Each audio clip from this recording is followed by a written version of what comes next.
welcome to the March safety brief. We're doing a little early because our safety advisor, he's going to be out of town, so we're going to get this uploaded for you guys today.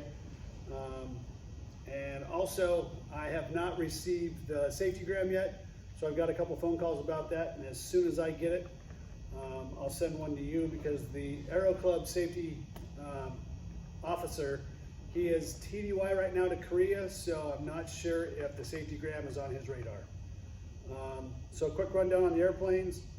28 Fox is down right now for an oil temperature gauge is in op. So we should have that run and ops check tomorrow. 60 Romeo, nothing to brief, it's on the schedule. 50 Echo, the attitude indicator is still in op, so it's VFR only, and it's actually parked back in Dover right now. It's going to be a while before we get down to Georgetown. There's some, we have to get some letters approved and go in front of the Sussex County Council to get approved. So it's legal for Aero clubs to operate in an FAA sponsored airport. So if you're wondering why it's not down there, that's why. 8-4 November is going to be down for March as well.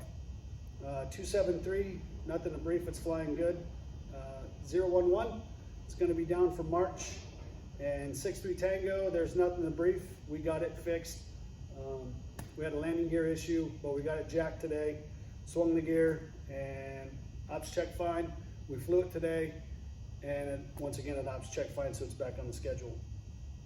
The discussion items for the month of February, we had 38.6 hours of flying, and out of those 38.6 hours of flying, we had 35 hours of instruction. We had all of that banked up against 60 hours of maintenance. Last month we had 8 flights canceled for poor weather, and 21 days were non-flyable because of the weather. I'm going to piggyback once again on our currency. Please make sure that you are current before your next flight. There's becoming a trend of covenant not to seize, or your 180-day time, or your takeoff and landings in your 90 or 60-day time. So if you have a question about your currency, you can either call us and we'll check dispatch for you, or you can email us, we'll try to get dispatch for you. I'd much rather get you current prior to having you come here and not be current. So help us help you.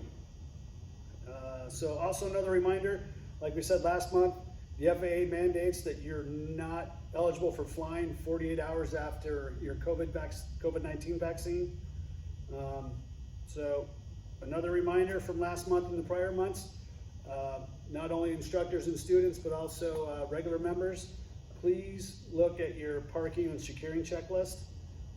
So far, since the last meeting, we've had fuel caps left off, we've had doors been unlocked, and they've also left peel covers off. So they're all right there in your checklist. And once again, because of the COVID, please wipe down your airplane with the disinfectant on the inside. Let us know if you're out.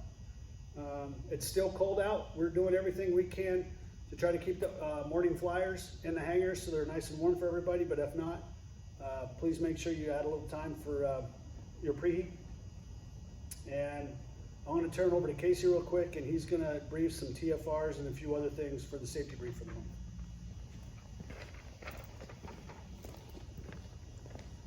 All right, short and sweet. TFRs, they've been active, obviously, if you guys have looked. Wilmington, the TFR last weekend was published around 9:30 or so in the evening on Friday to be active on Saturday, so very short notice. Aside from that, I actually get email from Tyndall Air Operations Center through Civil Air Patrol as the Delaware representative, and I kind of get an advanced heads up on these TFRs when they are possible before they're published. So if you guys want an email ahead of time, what I want to stay away from is spamming you guys, more or less. But these TFRs, for example, this weekend there's going to be one that's still not published. The 5th through the 7th, the Wilmington VIP POTUS TFR will be active. But again, I get that email, I believe it was yesterday morning, I got an email about this weekend. Nothing's been published yet. Same thing happened last week. So If the general populace feels that getting an email in advance with a possible TFR, a heads up, and I'd like some feedback on that, so that's going to be one of our questions.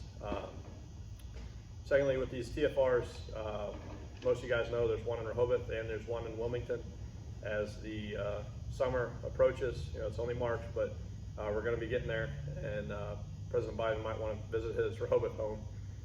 So that's going to be another question for you, where the two VIP POTUS TFRs are located. The airports associated with those TFRs really that we visit the majority of the time. Wilmington TFR does cover Smyrna Airport, 3-8 November. They're in the outside veil, so again, that allows you to go into the TFR and land as long as you're squawking and talking. That doesn't allow you to go into Smyrna and then land and then take off again and do pattern work at Smyrna. It's not authorized, and you might get a friendly visit. Another airport with that would be Summit. Most of you guys don't go to Summit or Wilmington, so not so worried about those, but Smyrna specifically, I know we do a lot of training there. 3-8 November, Delaware Air Park, the north downwind, or if you're going left closed for 9, you're in the TFR, so be aware of the TFR. Check for TFRs right before your flight. Like I said last week, Friday evening, the TFR at dinner time still wasn't published. Saturday morning, it's hot. So make sure you're looking right before your flight. Use ForeFlight if you want to. You got FlightAware, I believe, publishes them as well. Flight Plan Go, call the weather brief, or whatever you need to do. Make sure that you're not going to fly into the TFR. Squawk and talk to air traffic. They'll advise you that the TFR is active, and hopefully that'll keep us out of trouble. Coming into springtime, a lot of us aren't necessarily proficient, so one of the more important things for you to visit is your emergency procedures. A lot of the times we just go up for recreational flying, and can't say that I love to go up and practice emergency procedures either. However, it's very important that we are proficient in the aircraft that we're flying here. For example, you fly Cherokees a lot, or like me, I fly a biplane that has a whole lot of drag. You can follow the brick to the ground. Then you get into one of these planes and you got to figure out how to get it back on the ground because it glides so well. So visit those emergency procedures, get proficient on that, stay proficient on it. The thing to remember with that, if you're doing simulated engine outs, is you're not authorized to have passengers on board. So I definitely promote simulated engine out procedures, being proficient with that. However, just remember you're not authorized to do that with passengers on board. So you need to do that solo or with an instructor there to help you out. Other than that, that's all I got for you guys. TFRs, again, if you guys want to email a heads up of when TFRs are published, not published, but possible or forecasted before they are published, then hopefully we can get some good feedback from that with the questions, and I'll send those out ahead of time if I get the email. But Matt, closing thoughts and questions.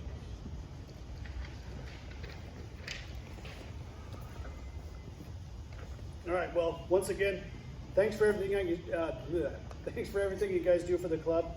I know the weather's been crappy, but we've had people flying in some of the crap and trying to at least make sure the Aero Club stays busy. So I appreciate that. And so the next meeting will be on or around April 13th, depending on what we're going on here. So once again, the 3 questions are: where are one of the 2 POTUS Biden's TFRs located? Question number 2 is emergency procedures. Can you practice engine out with passengers on board? And number 3, would you like a heads up of upcoming TFRs sent out via email? I look forward to your guys' emails. I think I got 25 emails last month. And I'd like to also state that students, you are required to watch these as well. I looked at the February, and we've had 5 students so far who's emailed in with the safety videos. So remember, you're required to watch the safety videos as well. So, all right, with that, I'll leave you. Have a safe month, and we'll see you next month.